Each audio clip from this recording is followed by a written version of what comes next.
Jesus ang nagkatawang taong salita ng Diyos.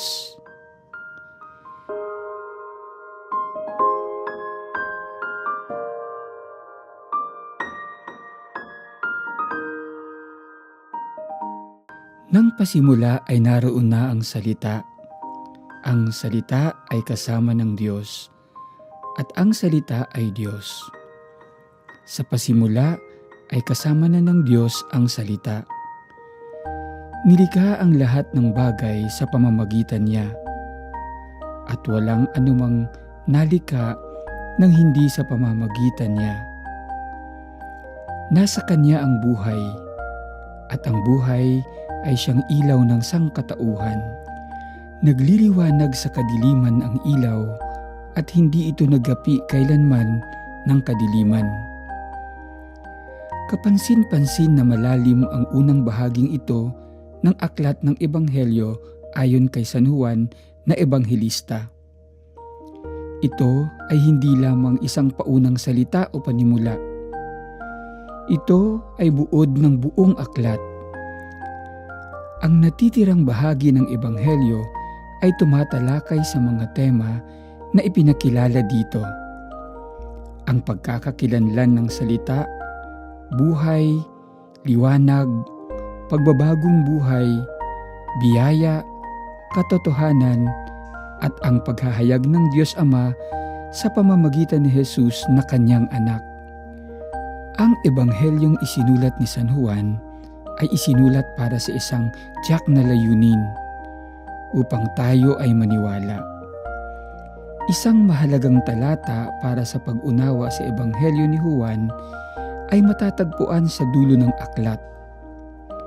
Ngunit ang mga ito ay isinulat upang kayo ay magsisampalataya na si Jesus ay ang Kristo, ang anak ng Diyos, at sa inyong pananampalataya ay magkaroon kayo ng buhay sa Kanyang pangalan.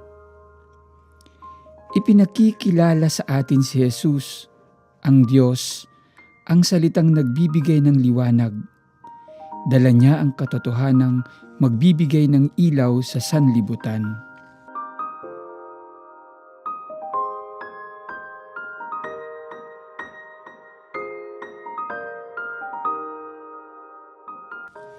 Sinasabi ng Katesismo ng Iglesia Katolika, ipinahayag ng Diyos ang Kanyang sarili ng lubusan sa pagsugo ng Kanyang anak, na sa pamamagitan nito ay pinagtibay ang Kanyang kasunduan magpakailanman.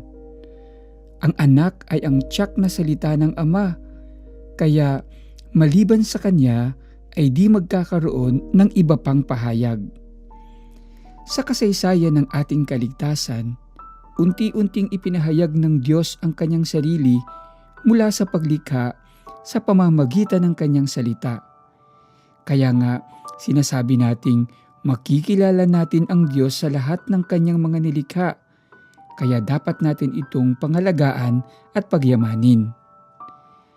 Ang pinakarevelasyon ng wangis ng Diyos ay makikita sa pagkakalikha niya sa ating mga tao. Ngunit sa ating kayabangan, inakala ng mga tao na siya ang Diyos, kaya nga nagkasala tayo dahil hindi na natin dinidinig ang salita ng Diyos na naglalaman ng Kanyang kalooban. Sa Ebanghelyo ngayon, pinapaalala sa atin ang kahalagahan ng salita ng Diyos at kung sino ang salita ng Diyos na nagkatawang tao. Si Jesus, ang salita ng Diyos na buhay, kumikilos, nakikipamuhay at nagbibigay saksi sa katotohanang ipinapahayag ng Diyos. Si Jesus na salita ng Diyos ang pinakamainam at nag-iisang pahayag ng Diyos sa Kanyang sarili.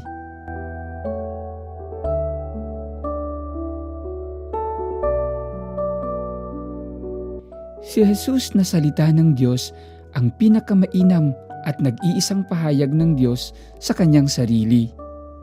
Si Jesus ang nagkatawang taong salita ng Diyos ay ipinahayag ang katotohanan ito sa pamamagitan ng Kanyang buhay. Isinakatuparan niya ang pangakong kaligtasan ng Diyos para sa lahat hanggang kamatayan.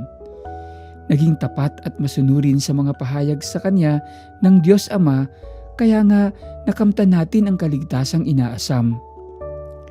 Paano kaya natin maipapakita sa pang-araw-araw nating pamumuhay na nakikinig tayo at sumusunod sa salita ng Diyos? Una ay ang paglalaan ng oras sa pananalangin. Sa ating pananahimik at pagdarasal, kailangan nating matularan si Jesus na bago gumawa ng desisyon at mga hakbang sa buhay ay humahanap ng pribadong oras at lugar upang makipag-ugnayan sa Diyos.